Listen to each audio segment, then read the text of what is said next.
Victoria. I'm a USABO 2006 alum. I graduated from Hopkins with a BA in biology and subsequently an MHS in biochemistry and molecular biology. And I'm currently a medical student at Rowan. And I'd like to talk to you about inequities and in the implementation of COVID-19 testing over the past several years. So, as many of you will be familiar, there was a large outbreak of a previously unknown disease in 2020. And because it was previously unknown, we also didn't have very good diagnostics that were easily available and accessible in the general population. And so, although rates remained high in essential workers who were unable to isolate because they had to do things like work in hospitals or provide food service, the cost of and structural barriers to testing made it difficult for disadvantaged patients to isolate. And in this image, you can see the demographics of San Francisco and the case proportions in those. In the lower right, this darkest area tends to be very heavily Spanish-speaking and also very low socioeconomic status. And so, unfortunately, in that area and the Mission and those areas, they had very high rates of cases because they had difficulty isolating when they were ill. And also, COVID sepsis is very important. Between the beginning of the pandemic in 2020 and when they stopped tracking it at the end of 2022, the Harvard Consortium of Hospitals saw a mortality rate between 33.4% to about 15% in the hospital system from COVID-specific sepsis. And that represented 2.5% of admissions or people who passed away. And so I looked at the types of testing that were available and the methods in order to write a textbook chapter about what to do next time and how to bring this into your basic biology laboratory. So in general, we can divide those modalities into three classifications. The first one is fluid-based, which many of you will be familiar with, the nasal swabs, the mouth swabs, the throat swabs. And the gold standard is culturable live virus and viral neutralization tests. Unfortunately, these are very expensive and can only be done in very specialized areas, such as the Broad. Most hospitals use PCR or CRISPR nucleic acid testing or whole genome sequencing. These were much more accessible. They're about $100 per test, which is still unaffordable to many people. And many of you will be more familiar with the rapid antigen tests, which were sent out by the government to use at home. They were easy for people to do at home. You can see your results in 20 minutes. There are also point-of-care nucleic acid testing for those of you who work in biotech or in tech. Many industries sent these out to some of their workers who had to come intermittently into the office. And those come in little cartridges that you can put on your desk. And you can do those at home. There's many different versions and technologies, but those have largely been phased out. And you can also do biomarker testing. We were looking at markers of inflammation at the beginning, but now we can also look at the chemicals that you have in your breath. Lastly, there were imaging-based and ultrasound-based methods, and there's also population-based methods for wastewater testing to see if it's present in the general population, but this doesn't correlate very well with how many people. It just tells you whether or not there's virus circulating in the area. And as you can see, the viral levels and antigens can vary over the course of your individual illness, which is why these surveillance testing doesn't do a really good job of telling us how many people have it. It just tells us that people have it in the community. So this matters because minorities had higher risk of exposure and severe complications from contracting COVID, and increasing barriers to testing makes it harder for them to limit spread at the very beginning, which is when they're most infectious.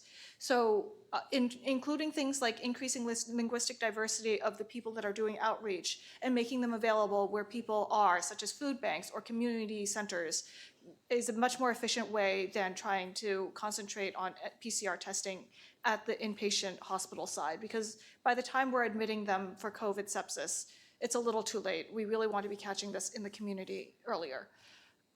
And implementing this in the most highly impacted communities serves to limit spread in into other communities, because if we can't control it for service workers in the hospital, they're going to give it to other people in the hospital, patients, providers, and it's just a big mess when that happens. And so here are some factors that people identified as being particularly important in limiting the distribution. So for example, they really wanted to see workplace testing rather than having to leave work early and try to go to a testing center and wait in line to get tested. So here are some of my citations, and I'd like to thank Dr. Feng Zhang, whose work without which we would not be here today. Many of these testing modalities were based on CRISPR, and many of the monoclonal antibodies that were developed were also based on his work. Dr. Cindy Ho is my co-author, and she's very close friends with Dr. Wells, who is now the program director for RSI, and my textbook is now out. So does anyone have any questions?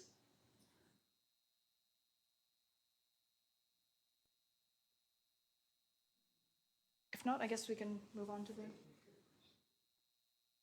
There are no questions, then we can go ahead and transition to our next speaker. Thank you so much, Victoria. I have a question. Oh, Yes. you go. A lot of people that I know have stopped testing. Mm-hmm. How do we deal with that? Or what do you think go forward now? There's a couple separate issues. One is that there's a lot of testing that's happening at home. And for several months, the government did stop providing tests to people. And having people who wait until they get sick and then go into a drugstore and then purchase the test, infecting everyone in the drugstore when they go to purchase them, is not a very efficient method of test distribution. People don't want to spend the money, people don't want to go out when they're sick, right? And so the government has started distributing tests again, 4 tests per household, which has been helpful. We've also seen people no longer going into the hospitals to get tested, which it doesn't seem like a major problem because, okay, you know you're positive, you're isolating at home, that's great, right? But for conditions like long COVID, it's very hard to bill for long COVID if we can't prove that you've had COVID before. And so if you only had the home test, we can't say, oh, this brain fog that you're having is due to long COVID, so we can give you these medications that have been approved for long COVID, but not generic forgetfulness or fatigue or just generally feeling poorly. So one of the things that I'm hoping people do is that since there's longer recognition of long COVID, brain fog, fatigue, poor sleep, cardiovascular issues, renal issues because of the blood pressure, pulmonary complications because of pneumonia. If you know that that testing makes a difference in the kind of care that you'll be able to receive, hopefully people will be more encouraged to test. With long COVID, how long does the exhaustion phase continue to appear? It really depends on the individual. So there are some people that we've been following that have had, I'm sorry, for context, I'm working on the find and link studies at UCSF, and we've been tracking some people for almost 2 years now. And some people just still have it, and some people it clears after 6 months. In terms of case definitions, that's also been we haven't settled on a case definition of what long COVID means yet. And so some people are saying, well, if you have it after 1 month, now you have long COVID. And some people say, well, if you have it after 3 months, that's long COVID. So I'm not really sure what to tell you, except that for most people, it does get better over time.